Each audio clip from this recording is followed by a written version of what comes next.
Gente, é uma alegria grande estar aqui com vocês nessa manhã. A alegria maior é saber que vocês estão aqui buscando a face do Senhor numa nação que é muito fácil, muito comum a gente inverter as prioridades, né? Quantas vezes a gente coloca o trabalho, o dinheiro, as próprias necessidades que são legítimas na frente do Senhor, mas na verdade Ele é a nossa fonte. O resto é tudo instrumentos através dos quais Ele pode nos abençoar. Ele pode nos abençoar através do nosso trabalho, né? Ele falou que digno é o trabalhador do seu salário. Ele pode nos abençoar através da saúde, da inteligência, da capacidade que Ele nos dá. E Ele pode nos ajudar com toda a provisão, ou seja, Ele é a fonte. E é tão bom saber que vocês estão aqui hoje, porque vocês entenderam isso, que o Senhor é a fonte, né? E que esse dia é um dia para nós estarmos diante dEle. Que bom. Alegria para mim estar aqui com vocês. Amém. Muito bem. E nessa semana, né, singular, onde a gente parou, a nação parou, eu queria saber por que o Brasil não imita esse feriado, gente. O Halloween pegou lá, mas o Thanksgiving não, né? Eu me lembro quando eu era criança, que outro dia, eu era criança e eu me lembro que me parece que era na cidade de Osasco. Acontecia uma grande festa de ação de graças. E eu me lembro que eu devia ter uns 7, 8 anos, e a TV transmitia a festa de ação de graças de Osasco. E era feito assim num estádio, e tinha dança, coreografia, era um negócio lindo. Eu vi, acho que umas 3 vezes, e depois nunca mais nem ouvi falar. E a gente pensa, puxa vida, né? Por que não? Por que não continuar agradecendo?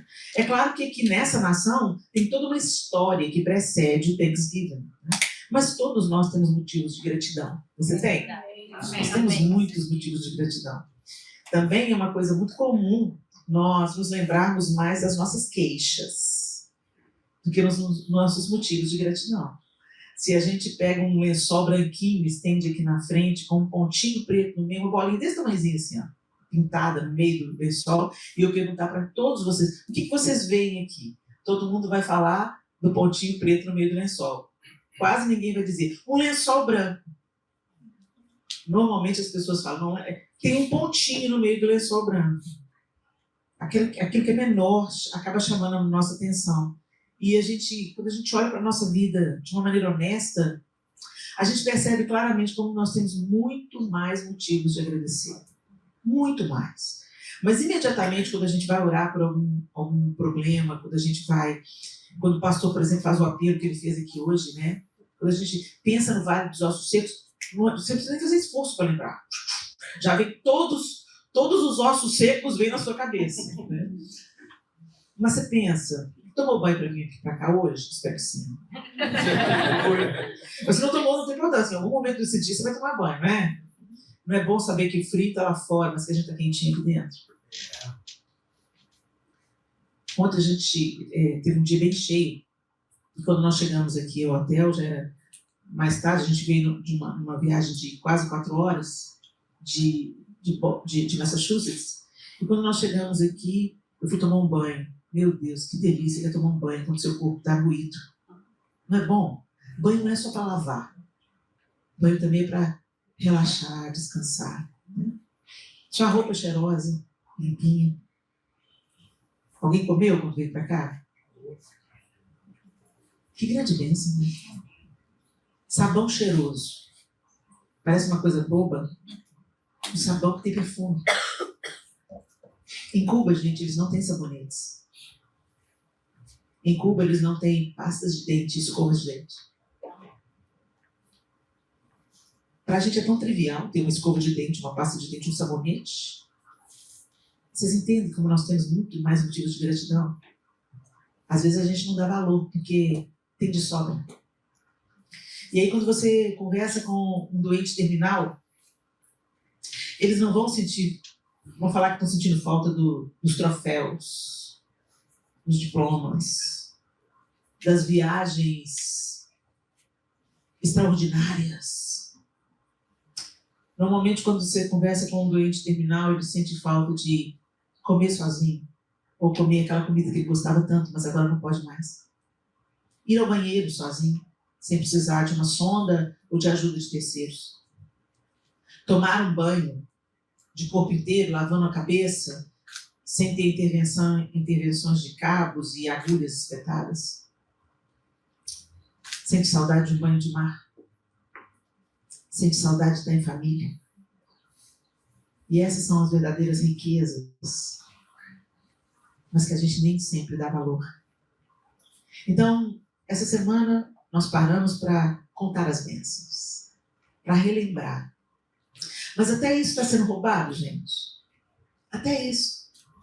Porque quando eu observo os jantares de Thanksgiving, de uns anos para cá, e a gente vê em várias realidades, né? Esse ano nós celebramos como família, mas eu já tive outras oportunidades de estar em jantares aqui no dia do Thanksgiving. E às vezes a gente dá para o Senhor nem 5 minutos de gratidão. A gente começa a orar. Vamos orar então. E aí a gente ora pela comunhão, por aquele alimento que está sobre a mesa, pelas bênçãos do ano, mas a gente ora assim de uma maneira genérica. Ô Senhor, muito obrigado pelas bênçãos do ano, pela saúde, pela comida, pelo pão de cada dia, pelo emprego, pela provisão, pela família, em nome de Jesus, amém. E aí a gente gasta mais tempo na preparação da comida, na preparação da mesa, na conversa, na risada e na comida, do que na gratidão. Até um dia que é oficialmente feito para render a Deus gratidão por todas as bênçãos do ano inteiro, até isso está sendo roubado. Então eu quero te encorajar nessa manhã a fazer um exercício. Nós aprendemos juntos com o apóstolo Paulo. Gente, a palavra de Deus, ela não é só um livro. Para nós cristãos, ela não é apenas um livro de regras. A palavra de Deus é a vontade de Deus expressa através de 40 autores, cerca de 40 autores, ao longo de mais de 1.500 anos, escrito em épocas diferentes, por autores diferentes, em contextos culturais, com algumas diferenças, contando uma mesma história, linear. Quando a gente começa a estudar a Bíblia, não apenas a ler a Bíblia, a estudar a Bíblia, você logo entende como é um livro sobrenatural, como é um livro incomum e como é, de fato, o manual de instruções do fabricante. E quando a gente adquire uma tecnologia, como um iPhone, eu nunca conheci alguém que já leu as instruções todas do iPhone. Você conhece alguém? Eu nunca conheci, às vezes você conhece, mas eu nunca conheci alguém que comprou um iPhone e foi estudar como é que usa o iPhone. E certamente essa pessoa vai saber fazer muitas coisas legais através do iPhone, mas não vai saber tudo. Inclusive, hoje tem gente que vive para dar curso para ensinar como é que usa o iPhone, né? Os recursos que ele tem são diversos. E a gente comete o mesmo erro na vida. O manual de instruções chegou até nós. Gente, nós temos esse privilégio aqui no Ocidente. Em mais de 40 países, a Bíblia é um livro proibido. Por quê? Para mim, é mais uma evidência de que é um livro perigoso. Porque ele conta a verdade. E nem todos os governos desejam que seu povo saiba a verdade. Conhecereis a verdade vos libertará. Né? Então, muitas vezes, nós temos a Bíblia. Ela está em casa. Aqui no meu tablet eu tenho, se eu não estou enganada, 8 versões da Bíblia. E eu posso acessar mais. Nós temos hoje acesso ao YouTube, a pregações, a cursos online. Mas a gente não vai. A gente não lê o manual do fabricante. Logo, a gente muitas vezes vive uma fé manca. Porque não desfrutamos tudo a que deveríamos ter acesso, não porque não temos condições de acessar, mas porque ignoramos aquilo que podemos acessar. Eu gosto muito, eu fiz parte da Igreja Batista da Lagoinha por 34 anos. 34 anos nós fomos membros da Igreja Batista da Lagoinha. Pastor Márcio Valadão foi o nosso pastor, fez o nosso casamento, fez as nossas bodas de prata, apresentou nossos 4 filhos ao Senhor. O pastor Márcio é uma pessoa muito cara para nós, muito querida, e ele sempre falava, né, começava, pega a sua Bíblia e declara: eu sou o que a Bíblia diz que eu sou, eu tenho o que a Bíblia diz que eu tenho, eu posso fazer o que a Bíblia diz que eu posso fazer. E quantas pessoas não sabem, porque não leem, não estudam as Escrituras. Hoje a gente tem tantas versões acessíveis que facilitam a compreensão, e nessa manhã eu vou usar uma dessas versões, que é a NVT, a nova versão transformadora, e elas ampliam a nossa possibilidade. Hoje, diversos autores facilitam a compreensão, tem bíblias de estudo que facilita a sua compreensão, e ainda assim, nós não nos assentamos à mesa para comer do pão do Senhor. Então eu quero te encorajar, antes de mais nada, vai ter um relacionamento com Deus, meu irmão, porque a religião não é suficiente. Na religião a gente tem um controle. Na religião a gente mesmo faz uma obra de transformação externa. A gente observa o código de ética de um grupo e a gente se adequa a esse código de ética. A gente se veste da maneira adequada, a gente conversa, as nossas conversas, elas demonstram a nossa fé, mas o nosso coração não é transformado, nossa vontade prevalece sobre a vontade de Deus. Às vezes estamos dentro da igreja, no contexto da igreja, mas não ouvimos, isso eu falo para os solteiros, né? Não escutamos o que os pais têm a dizer. É tão interessante isso, que a Bíblia diz assim: honra teu pai e a tua mãe, para que você vá bem, viva bem, e se prolongue os seus dias sobre a terra. É o primeiro mandamento com promessa. E por que será que Deus mandou a gente honrar o pai e a mãe? Porque Deus inclina o coração deles, a vontade dele, para cuidar de nós. Eu tenho 57 anos. Eu não conheço nenhum casamento que o pai e a mãe falou: não case, e deu certo. Nenhum casamento que o pai e a mãe não abençoou. O pai e a mãe falou: não casem. Nós não abençoamos esse casamento. Esse casamento não é de Deus para você. Estou falando de pais tementes a Deus. Deus usa até os pais que não são tementes a Deus para dizer a vontade dele. Gente, eu não vi nenhum, e eu já vi muitos casamentos desfeitos, porque simplesmente o filho e os filhos ignoraram ouvir o que o pai estava dizendo. E por aí a gente vai, eu só estou citando um exemplo, mas como a palavra de Deus é a verdade, nos pequenos detalhes, ela nos livra do mal. E ainda que você tome uma decisão errada, mas minha mãe é doida, né? Minha mãe é narcisista, e ela cismou lá. Deus inclina o coração do rei como ribeiros de águas. Deus muda o coração dos pais da gente. Agora, a Bíblia manda a gente honrar pai e mãe. E a palavra honra no original, ela está ligada a dê ouvidos a. Preste atenção ao que está sendo dito. É tão interessante isso, né? Então eu quero te encorajar. Estude a palavra de Deus. Aproxime-se de Deus. Porque ela é a voz de Deus para os nossos dias. E nós aqui no Ocidente, nós somos indesculpáveis. Porque todos nós temos acesso à Bíblia. Enquanto muitos irmãos no Oriente Médio ficam fazendo oração, pedindo a Deus para uma Bíblia chegar à mão deles, para eles conhecerem mais do Senhor, nós aqui temos a Bíblia em cima da mesa aberta no Salmo 91, temos a Bíblia em 7 versões no celular, no tablet, mas não lemos. É a mesma coisa de você ter um tesouro e não desfrutar dele. Então, preste atenção a isso. Isso não estava no script falar, Deus sabe por que eu estou falando. Bom, Amém. Abra sua Bíblia então comigo em Filipenses capítulo 4. Filipenses 4.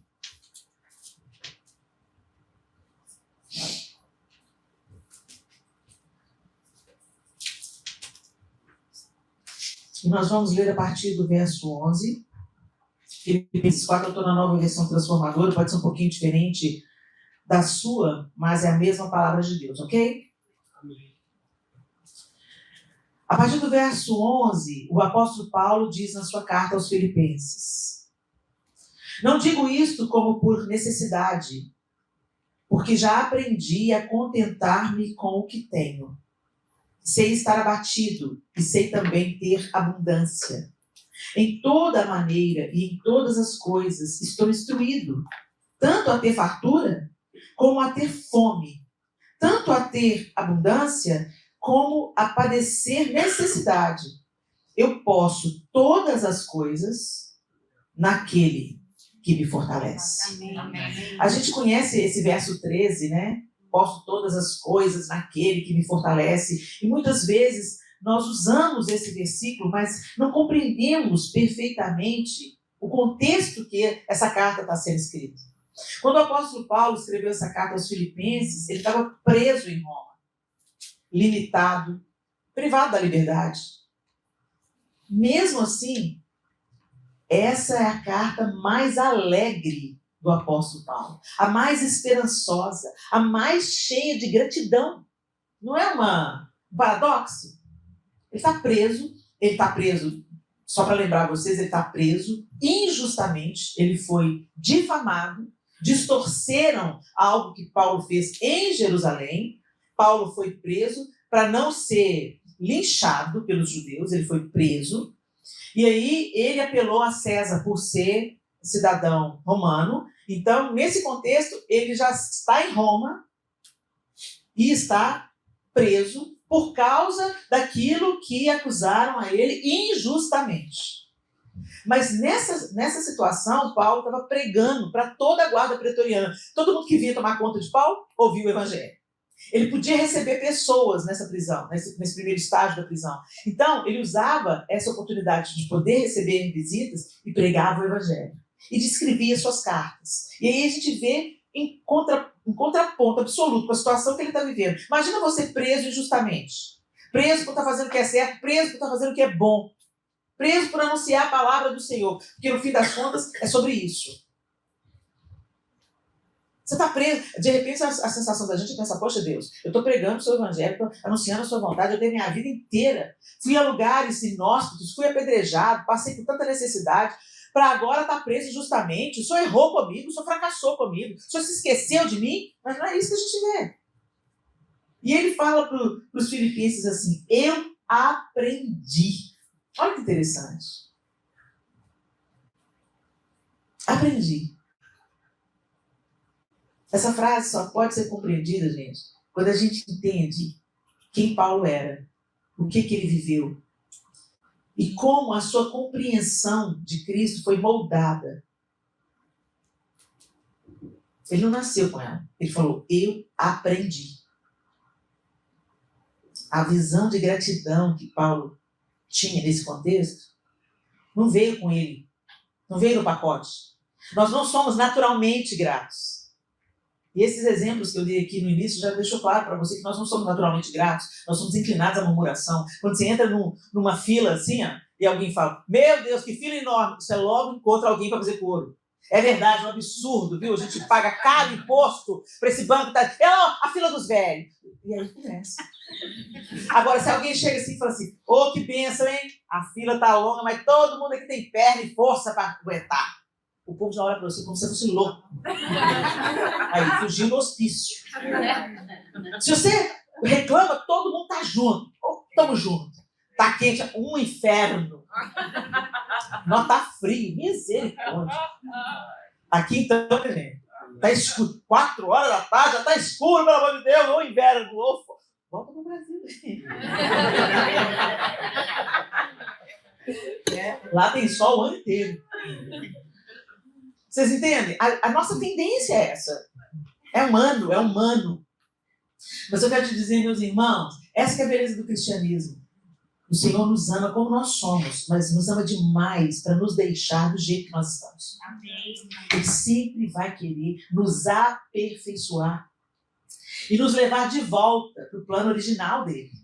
Nos trazer de volta para a comunhão com ele, como era no jardim antes da queda.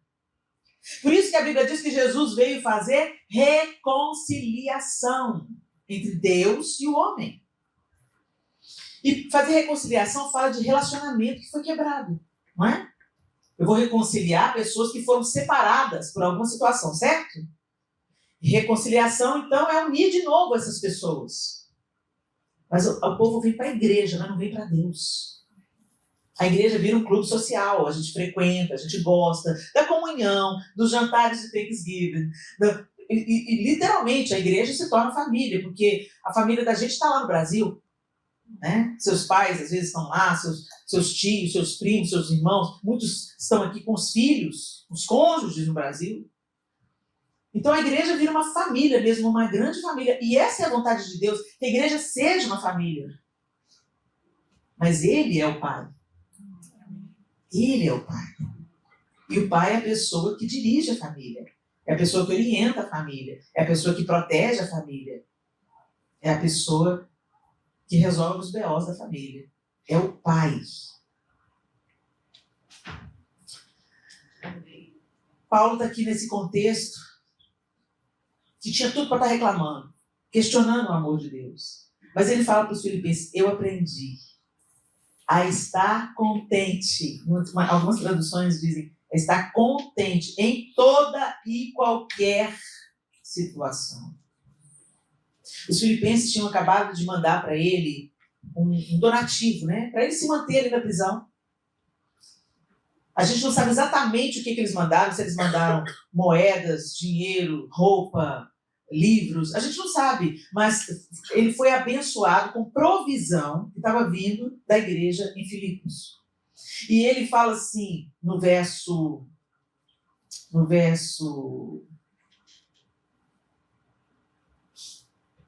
10. Ora, muito me regozijei no Senhor por finalmente reviver a vossa lembrança de mim. Pois eu já vos tinhas lembrado, mas não tinhas tido oportunidade. Eu não digo isso como por necessidade, porque eu já aprendi a contentar-me com o que tenho.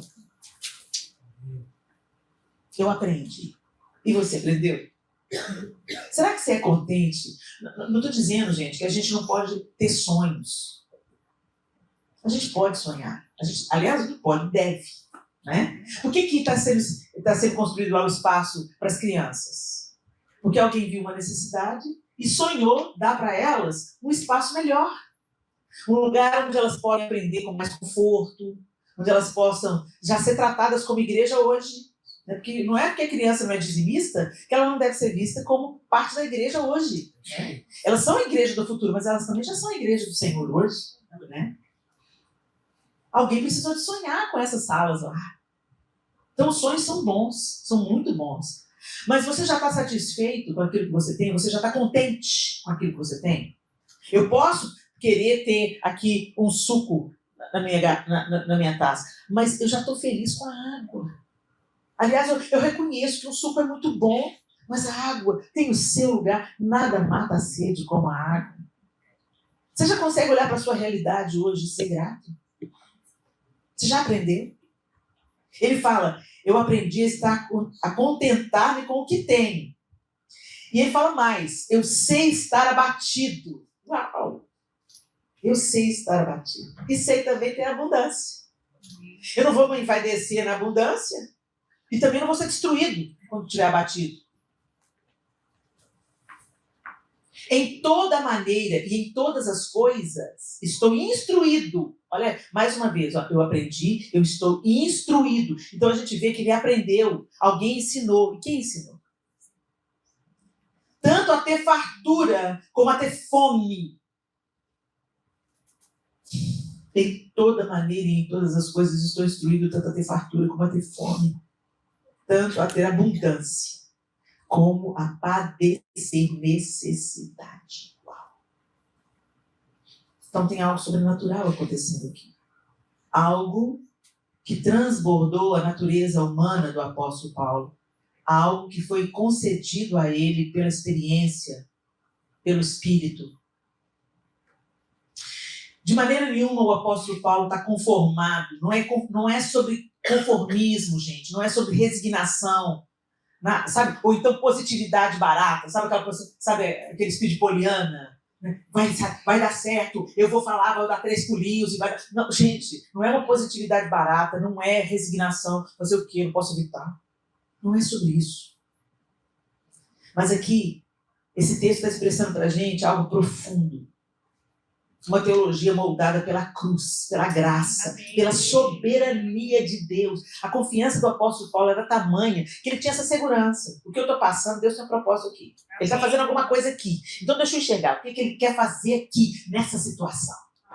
Porque ele é bom o tempo todo. Ele já me provou o amor dele. Ele não precisa me provar mais nada. Ele já provou pelo fato de ter dado Cristo para morrer na cruz, sendo eu ainda pecador. Então, gente, o contentamento, ele é aprendido na escola da gratidão. Eu aprendi. Não é algo inato, é discipulado, é formação, é experiência com Jesus, andando com Jesus. Quem pensa, gente, que vai ser grato quando tudo estiver bem, não vai ser. Se você está esperando tudo dar certo, seus sonhos se realizarem, tudo acontecer do jeitinho que você quer para você ser grato, você não será. Quando a Bíblia fala da gente ser fiel no pouco, para Deus nos colocar sobre o muito, também fala de gratidão. Se você não consegue agradecer e perceber a provisão de Deus nas pequenas coisas, no sabonete cheiroso, não é quando você tiver muito dinheiro, ou muita condição, ou fartura, que você vai entender a provisão de Deus. Muitas vezes a gente atribui isso ao nosso próprio talento, ao nosso próprio trabalho, ao nosso próprio esforço. Você só tem esforço, talento e trabalho porque Deus te deu. Você só tem força para executar os planos porque Deus te dá. É tudo sobre Ele. Amém. E Paulo aprendeu, gente, na experiência, porque ele mesmo diz, eu aprendi passando por prisões, por açoites, por naufrágios, por privações, por abundância e escassez, por vitórias e rejeições. Cada fase da vida do apóstolo Paulo foi uma sala de aula. Então, ele mesmo, numa das cartas aos Coríntios, ele fala aos Coríntios tudo que ele passou. E ele passou por isso tudo aqui. Prisão, açoite, naufrágio, ele foi picado por uma serpente, privações, abundância, escassez, vitórias. Ele teve vitória, teve, mas também teve rejeição, também teve. Foi apedrejado. Cada uma dessas circunstâncias foi forjando o apóstolo Paulo. Por isso ele diz, eu aprendi a estar contente. Eu sei que Deus está comigo no dia do apedrejamento. E eu sei que Deus está comigo no dia de prisões sendo abertas sobrenaturalmente. Amém. O Espírito Santo é o mestre. Paulo não se tornou grato sozinho. Nem eu e você vamos conseguir sermos gratos genuinamente sozinhos, no nosso esforço ou na nossa capacidade. Nosso esforço, nossa capacidade, ela pode funcionar como uma disciplina, um exercício, mas quem forja isso em nós é o Espírito de Deus. A gratidão não é uma emoção, é treinamento. Porque a emoção não leva você para agradecer quando você perdeu o emprego. Mas é o próprio apóstolo Paulo que diz, em tudo dai graças, pois essa é a vontade do Senhor para convosco. A gente vive dizendo, Senhor, eu quero fazer a sua vontade. Então, dá graças em tudo.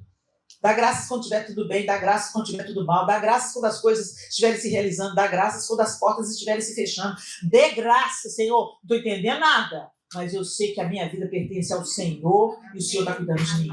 O Senhor está me esticando, o Senhor está me treinando, o Senhor está me fortalecendo, me aperfeiçoando por meio da dificuldade. Gente, o músculo não cresce sem dor. Espiritualmente também não é diferente. Tem gente que desiste do exercício físico porque dói, porque é incômodo, porque é desconfortável. Porque tem preguiça. Só de pensar já fica com preguiça. Não.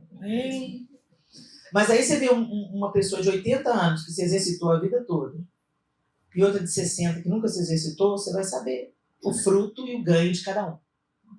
Como cada um vai viver a vida. A minha mãe, gente, tem 83 anos. Eu comecei a olhar para ela e falei assim, eu não me conformo com quem eu sou. Ela tem 83 anos. Cuida da casa dela sozinha. Sempre que eu chego lá, está cantando. E fazendo alguma coisa. Nunca está parada. Ou está cozinhando, ou está lavando roupa. Ela faz tudo sozinha na casa dela. Eu arrumei uma faxineira para ela, mas pelo amor de Deus, mas deixa eu trazer uma faxineira para cuidar pelo menos do mais pesado. Com 3 meses ela dispensou a moça. Não me enche a paciência, não deixa que eu possa cuidar da minha casa. Ela agacha, levanta, senta, levanta. Anda para todo lado sozinha. Pega ônibus sozinha. Mãe, não vai de ônibus, o Lucas está aí para dirigir para você. E minha filha, eu gosto de pegar ônibus de vez em quando, ver gente. Helena. Agora, qual que é o estilo de vida dela? 3 vezes por semana vai na academia. A minha velhinha. Aí saiu da academia agora, foi fazer pilates. Não toma vergonha na sua cara. Outro dia eu vi a Carolina Herrera andando. Vocês já viram a Carolina Herrera? Ela é uma estilista, né? A Carolina Herrera tem mais de 80 também, gente. Você olha para a mulher, você olha a maneira como ela se move. Ela não é uma senhora de 80 anos. Um salto desse tamanho, a maior elegância. Isso não foi conquistado na preguiça. Isso foi forjado na disciplina e no exercício. Talvez você conheça algum exemplo. Eu quero te dizer, espiritualmente não é diferente. Se você quer ser grato, se você quer vislumbrar a mão de Deus nas suas dificuldades, você precisa deixar o Espírito Santo te treinar. Treinar o seu olhar, treinar a sua mente, submeter a sua vontade, para você desfrutar de uma vida leve, uma vida que confia, ainda que as circunstâncias não estejam ainda do jeito que você quer. Uma outra característica, só para encerrar o primeiro ponto, a gratidão não é emoção, é treinamento. E quem não aprende a gratidão no pouco não será grato no muito. E quem não aprende a gratidão na luta não será grato na vitória. O segundo ponto é que o contentamento é cristocêntrico. Como assim, Eliana? Cristocêntrico? Porque a gente coloca em Cristo a nossa suficiência. Ele é suficiente. Então, tudo o resto pode estar meio capenga, mas ele é suficiente. Ele é a provisão, ele é o sustento, é dele que vem a saúde. É o que eu comecei falando, ele é a fonte. Ele fala, tudo posso naquele que me fortalece. No verso 13. Paulo não está dizendo, eu aprendi a viver contente quando tudo está bem. Ele diz, em toda e qualquer situação. Mas em quem? Na força dele? Não, na força de Cristo. A autossuficiência reformulada. A palavra usada por Paulo aqui para contente no original, ela vem de um termo que significa suficiente em si mesmo. Os filósofos e os estoicos ensinavam isso. Mas Paulo faz aqui algo revolucionário. Ele tira a suficiência do eu e coloca a suficiência em Cristo. Por isso ele está dizendo, eu posso todas as coisas naquele que me fortalece. Eu posso passar fome. Em Cristo eu posso passar fome. Eu posso passar necessidade. Em Cristo eu posso passar necessidade. Vocês estão entendendo? Não é eu consigo na minha própria força. Não, é nele. É baseado nele, é abraçado nele, é apegado a ele, é em comunhão com ele, é estando em Cristo. Por isso que lá em João 15, Jesus disse, se eu estiver em vocês e vocês estiverem em mim, vocês darão muito fruto. Fala mais, se eu estiver em você, vocês estiverem em mim, vocês pedirão o que quiserem e vos será feito. Nossa, Helena, isso aí é ousado, né? Sabe por quê, gente? Porque se a gente estiver em Cristo e ele estiver em nós não vamos pedir coisa só para o nosso próprio umbigo. Nós não vamos pedir coisa só para o nosso deleite. Nosso coração vai ser alinhado à vontade dele, submetido à vontade dele. Por isso que ele está falando, se vocês estiverem em mim, aí sim vocês vão entender qual que é o propósito de vida de vocês. Então, Paulo está tirando aqui a suficiência do eu e está colocando a suficiência em Cristo. Será que é isso que a gente está fazendo, gente? Será que Cristo é a fonte do nosso contentamento? Será que a gente consegue ver Cristo na abundância, mas a gente também consegue ver Cristo na fome? Será que a gente consegue ver Cristo na liberdade, mas também consegue ver Cristo na prisão, como o apóstolo Paulo está vendo? Ele não ficou se lamentando na prisão, ele viu a prisão como um momento de anunciar o evangelho à guarda pretoriana.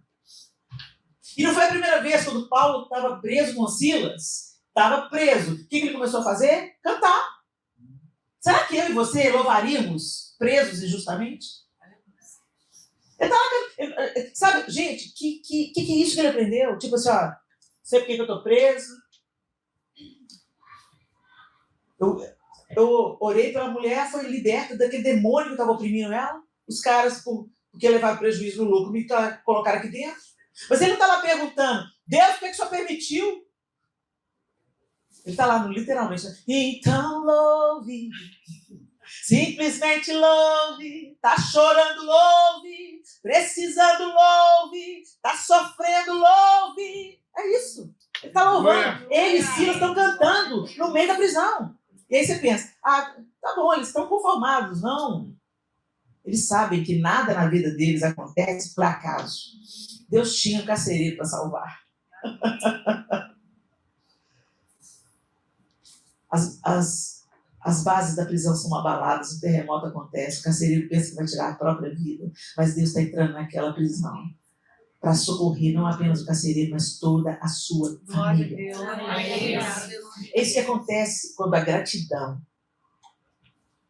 dada pelo Espírito, forjada pelo Espírito, acontece na nossa vida, transborda. E esse é o próximo ponto. O contentamento é missional. Missional. Nosso contentamento vai gerar vida na vida dos outros. E foi o que aconteceu na prisão. Aquela gratidão de Paulo e Silas mudou o ambiente na cadeia. Um terremoto aconteceu e eles podiam vir. Vamos saltar fora. Foi Deus que mandou o terremoto, as nossas cadeias se romperam. Vamos embora. Entrou a libertação. Não. O carcereiro, fugiu todo mundo. Não, tire a sua própria vida. Nós estamos aqui. Nós estamos aqui. Acalma seu coração, homem. Gente, isso é ser governado pelo Senhor. Isso é estar em Cristo. Eles não estavam muito preocupados em sair correndo. Eles queriam entender o que Deus estava fazendo primeiro. A gente quer escapar da dor, né, gente? A gente quer escapar da aflição, sim ou não? Sim. Mas a gente se esquece que Ele faz com que todas as coisas cooperem conjuntamente para o bem daqueles que amam a Deus. E não é só o nosso bem, não, gente. É o bem de muitos que amam a Deus, mas às vezes estão desesperançados, estão perdidos, estão abatidos, estão a ponto de chutar a fé. E aí eles olham para você firme na sua necessidade e falam, peraí, fulano não está chutando balde, não, então eu também não vou chutar, não. Fulano está permanecendo firme no meio da luta, então eu também vou permanecer. Se ele pode, eu também posso. Se Deus está cuidando dele, Deus vai cuidar de mim também. Às vezes a gente pensa que Deus fazer com que tudo coopere para o nosso bem é só sobre nós. Para o bem daqueles que amam a Deus. Eu e o meu irmão. Ele faz com que todas as coisas cooperem. Ele fez com que a prisão de Paulo cooperasse com o carcereiro, com a família dele. Vocês entendem isso? E foi o próprio Paulo que escreve isso aos Romanos. Ele sabe o que ele está falando. O apóstolo Paulo não está falando nada do que ele não tem vivido na própria pele. Então, o contentamento é missional. As coisas que acontecem com você têm servido para o progresso do Evangelho? Será que... Gente, a gente busca muito por referências, não é assim? Eu sou inspirada por pessoas, tem pessoas que influenciam a minha vida, que me inspiram a permanecer. Às vezes a gente vê tanto escândalo, tanto mau testemunho, mas bendito seja Deus. Os escândalos tomam mais vulto, dão mais notícia, né? Dão mais fuxico gospel. O fuxico gospel não conta as boas notícias, não. Eles não são um canal de notícias cristãs. São a propagação da maledicência e eu aconselho você não consuma esse tipo de conteúdo, porque você se torna participante e financiador de tudo que você consome. Então não se tenha por inocente. O que você consome, você financia. E o que você financia, você prestará contas a Deus sobre isso. Mas tanta coisa boa tem acontecido, gente. Amém. Mas isso não dá ibope, né? Isso não dá notícia, né? Tanta gente boa, tanta obra social, tanta igreja que é uma tocha acesa no meio da comunidade onde ela está inserida. E eu oro para que vocês sejam essa igreja aqui em Estevão. Que vocês não vivam apenas para si mesmos, mas que você se torne assim, um referencial. Aquela igreja é uma igreja que ama o necessitado. Aquela igreja é a igreja que acode. E não acode só brasileiros, ela acode todo mundo que tiver necessidade, estiver por perto. Ela é uma igreja que ora, ela é uma igreja que transborda, ela é uma igreja que abraça, ela é uma igreja que acolhe. Esse é o papel da igreja, gente. Ser sal e ser luz no meio da escuridão. Não é viver, sabe, não é um gueto onde a gente se fecha no nosso bairrismo e convive só com gente que a gente gosta. Igreja para transbordar. Igreja para ser um sinal de Deus no meio de uma sociedade perversa e caída. Igreja para a gente ser gente abraçando gente. E gente que não tem nada para ser abraçado. Exatamente como nós não tínhamos nada para ser abraçado, quando Jesus nos abraçou.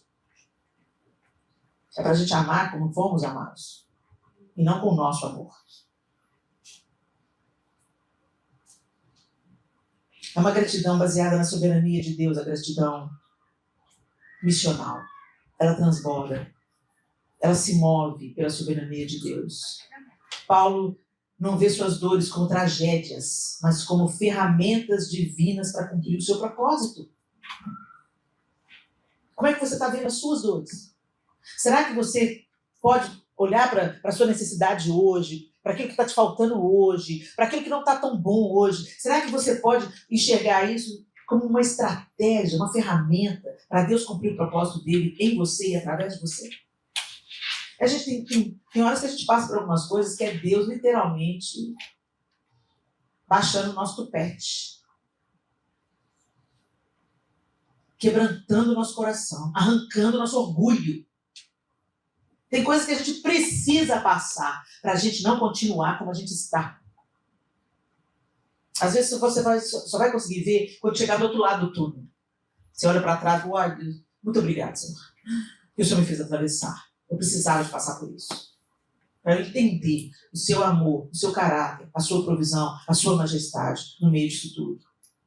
E lembre-se, gente, nunca é só sobre nós. Às vezes a gente atravessa dores e enquanto o Senhor está nos forjando através da dor, da necessidade, Ele também está nos usando para fortalecer outro amanhã que vai passar pela mesma dor e a mesma necessidade que você está passando hoje. Ele vai te levar a abraçar uma mãe que está com um filho desviado, como se fosse o próprio Cristo abraçando você. Ele vai te levar a ser provisão para uma pessoa que está desempregada, porque um dia você já esteve desempregado e você viu que te faltou. Então você ganha um olhar misericordioso para aquela pessoa que está tendo falta. Vocês entendem, gente? Nunca é só sobre nós. Deus não, sabe, Deus não é um Deus. A gente às vezes vê Deus muito assim, sabe? A gente se vê no centro da vontade de Deus. Não, gente. A nossa vida é que tem que orbitar ao redor de Deus. Não é Deus orbitar ao redor de nós. Ele é o centro absoluto de todas as coisas. E nós vamos orbitando ao redor dele para o nosso próprio bem. Ele é o equilíbrio absoluto de todas as coisas. Nós temos a tendência de ir para os extremos. Ele é equilíbrio perfeito. Por isso nós precisamos de aprender com ele. E quando isso acontece, a gente deixa de ter uma visão tão egoísta do Evangelho. Tem hora que a gente se relaciona com Deus como se ele fosse nosso servo ou o gênio da lâmpada para satisfazer os nossos pedidos. Meus queridos, Deus não é o gênio da lâmpada. Deus é Deus, todo-poderoso, sem o qual nós não existiríamos e sem o qual nós não conseguiríamos chegar até o fim. E não é só sobre nós. Nos atinge, nos alcança, nos transforma, nos atravessa e transborda. Vai para o outro. Vai para quem está vendo atrás, vem para os seus filhos, vem para os seus colegas de trabalho, vem para a sua comunhão na igreja, vem por onde você passar. Você vira assim uma tocha acesa, por onde você vai. A luz brilha. É Cristo em você, a esperança da glória. Por isso que Pai é nosso. Quando vocês orarem, vocês vão orar assim. Pai nosso que estás no céu. Não é Pai meu. É Pai nosso. Deus tem uma vontade para mim? Tem. Eu tenho um plano para mim? Tem, mas faz parte do todo. Por isso que igreja, a gente não é igreja em casa. Para a gente ser igreja, a gente tem que estar junto. Você é filho de Deus na sua casa. Você é parte da igreja de Cristo. Onde você anda, você é uma pedra viva. Onde você anda, né, você é uma partícula da igreja ali atuando. Mas para a gente ser igreja não existe um individualismo. Igreja só existe como conjunto. Igreja é um conjunto de pessoas, não é parede, é um conjunto de pessoas caminhando na mesma direção, pelo mesmo reino, servindo ao mesmo Deus. Isso é igreja. Para eu ser igreja, eu não consigo ser igreja sozinho, eu preciso dos meus irmãos e irmãs. Amém. Glória a Deus. E essa é a vontade de Deus, porque a autossuficiência é o primeiro passo para nós nos distanciarmos de Deus. O desejo de independência e autossuficiência foi o que inclinou o coração da mulher a comer do fruto. Você não vai precisar de Deus, você vai ser como ele. Se comer do fruto do conhecimento do bem e do mal, você será como Deus. Pô, que tentação, né? Se eu sou como Deus, eu não preciso me submeter. Se eu for como Deus, eu não preciso de confiar plenamente nele. Se eu for como Deus, eu não preciso depender dele. Eu sou como ele. Coração de Lúcifer. Eu serei como ele. E é o mesmo que ele sopra para dentro da minha e da sua alma hoje. Nossos irmãos na Nigéria estão sendo assassinados por serem cristãos. Aí você pensa, que luta enorme. Verdade. E só passa por ela quem tem um cristianismo maduro. A gente aqui não ia aguentar um dia. Mas nós passamos por outros tipos de lutas, meus irmãos. Talvez você não esteja enxergando a sua batalha, a sua trincheira de batalha. A batalha dos nossos irmãos nigerianos e nigerinos é que, se eles forem cristãos, eles correm o risco de estar numa reunião como a gente está aqui agora e entrar um grupo de homens do islamismo extremista e fuzilar todo mundo. Faz um paredão com seus filhos e fala, se você não negar Cristo, eu vou matar seus filhos. Gente, a gente não tem ideia do que os nossos irmãos estão passando. Olhe pela Nigéria. Eles entram, eles chutam a porta à noite e fuzilam uma família inteira. E o mundo está calado. As manifestações pró-Palestina estavam bombando aí. Cadê as manifestações pró-Nigéria? Pró-cristãos? Nunca vai existir. Sabe por quê, gente? Porque o mundo odeia os cristãos. Porque odeia Cristo. E o Senhor falou que isso já estava previsto. Bem-aventurados vocês são, quando por causa do meu nome vocês forem odiados por todas as nações. É o que a gente está vivendo. Eles estão sofrendo? Certamente. Ninguém fica rindo vendo um filho ser morto. A não ser um doido. Eles sofrem, mas eles estão tomados pela esperança. Naquele grande dia em que nossos olhos serão enxutos de toda lágrima. Aleluia. Mas e nós aqui no Ocidente? Qual é a nossa trincheira de batalha? A gente está sempre insatisfeito. Sempre precisando de alguma coisa para ser feliz. Sempre correndo atrás do vento. Distraídos pelas coisas desse mundo. Caixão não tem gaveta, gente. Tudo que você construir aqui vai ficar aqui. Sabe aquelas coisas que você gosta muito hoje? Seus livros, seus discos, sua casa, seu carro, aquela coisa que você guarda com tanto carinho? Pois é, quando você fechar o olho, seus filhos, seus parentes mais próximos, ou até seus amigos, se você está sozinho aqui na América, vão fazer o que eles acharem que devem fazer. E você não vai poder falar nada. Por que a gente se apega tanto ao que é material e a gente não investe naquilo que é eterno? Esse é o campo de batalha do Ocidente. A gente está distraído. A gente está na frente de batalha. Mas com crianças. Você leva uma criança para uma guerra, gente? Mas nós vamos para a guerra com crianças. Distraídos. O pau está quebrando. Tem torpedo para todo lado, tem foguete para todo lado. E a gente está com criança. Ah, que bonito! Sempre ignorando o potencial de morte que os nossos dias carregam. A gente fica deslumbrado com as luzes, com os sons, com as vontades, com os prazeres, e já coloca a mesa para você com tanta coisa bonita, e você fica distraidaço. Sabe o que os portugueses deram para os índios quando chegaram no Brasil? Espelho. Troca de ouro. A gente leva o pau-brasil. A gente leva o ouro. E vocês ficam com os espelhos. Distraiam-se com vocês mesmos. Enquanto a riqueza é saqueada. E é isso que o diabo faz com a gente aqui no Ocidente hoje. Mas a gratidão é missional por causa disso. Ela abre os nossos olhos. E a gente entende o que realmente tem valor para a nossa vida e para a vida do outro. Então você sabe que você não vive mais só para você mesmo. Paulo estava ali escrevendo uma carta inspiradora para os filipenses. Ainda que ele estivesse preso, ainda que ele estivesse limitado, ainda que ele estivesse padecendo necessidade, ele escreve uma carta alegre.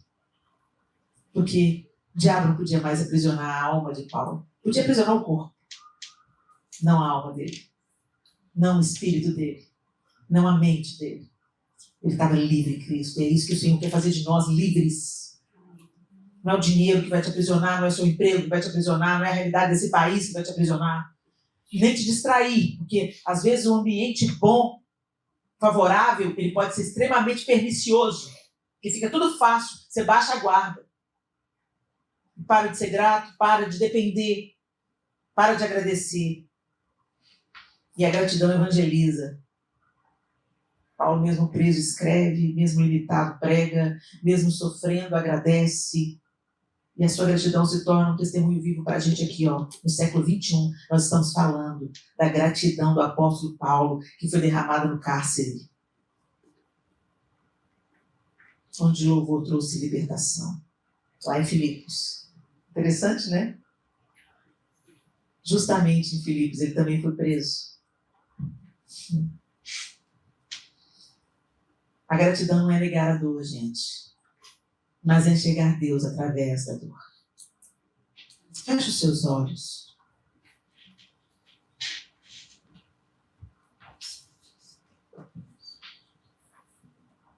E eu quero te perguntar nessa manhã, fique de olhos fechados para você fazer essa autoanálise, sem distrações. Você tem aprendido o contentamento?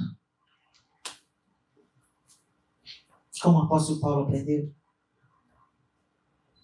Você consegue se alegrar hoje com aquilo que Deus já tem colocado nas suas mãos, ou você está ainda esperando alguma coisa a mais para ser contente, ser agradecido, ser feliz?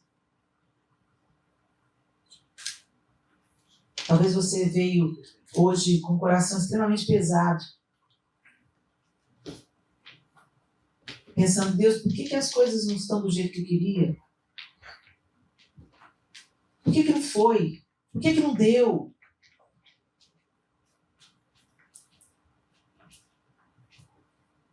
Ele não está falando de algo que ele não viveu.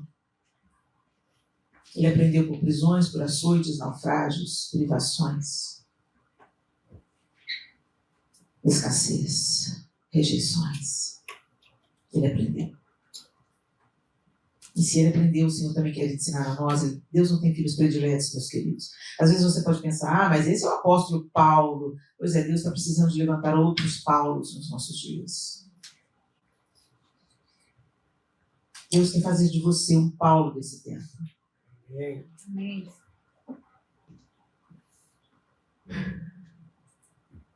Será que esse contentamento que está sendo forjado em você, ele tem Cristo como sua suficiência? Será que você discerne que tudo de bom que você tem é o Senhor que te dá, e tudo de difícil que você tem passado é o Senhor que está te sustentando de pé no meio da tribulação? Será que Cristo é a sua suficiência? Ou ele é só um acessório? Ele é só religião?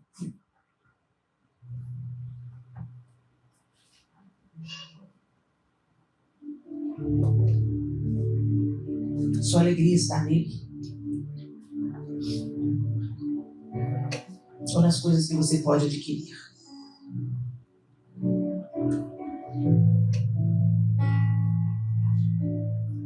A sua autossuficiência tem sido reformulada? Ou você ainda é escravo da sua autossuficiência?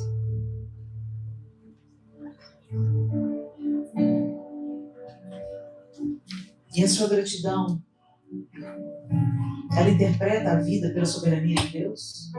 Ela é missional? A sua gratidão abençoa pessoas? A sua consciência da soberania de Deus faz com que aquilo que você já conquistou não sirva só para você, sirva para outros. E que as dores que você atravessou também não sejam só sobre você, mas seja consolação para outros. Não é sobre eu, é sobre nós.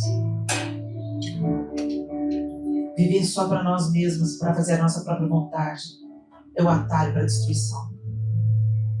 Não é essa a vocação do ser humano em Cristo. E se você viver só a religião, meu querido irmão e minha querida irmã, vocês vão viver uma mentira autocentrada. E qualquer outro prazer momentâneo vai te arrancar dos braços do Senhor. Essa é a realidade.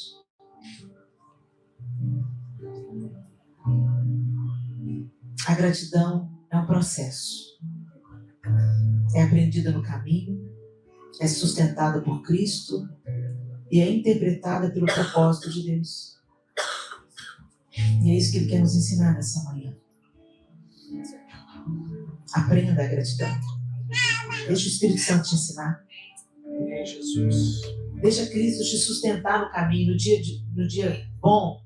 Perceba a mão dele te cuidando. No dia difícil, perceba a mão dele te sustentando, te consolando, te empurrando. Não, para não. Continua que eu tenho um propósito, continua que eu tenho um plano, continua, porque eu estou te aperfeiçoando, eu estou te esticando, eu estou te treinando, continua.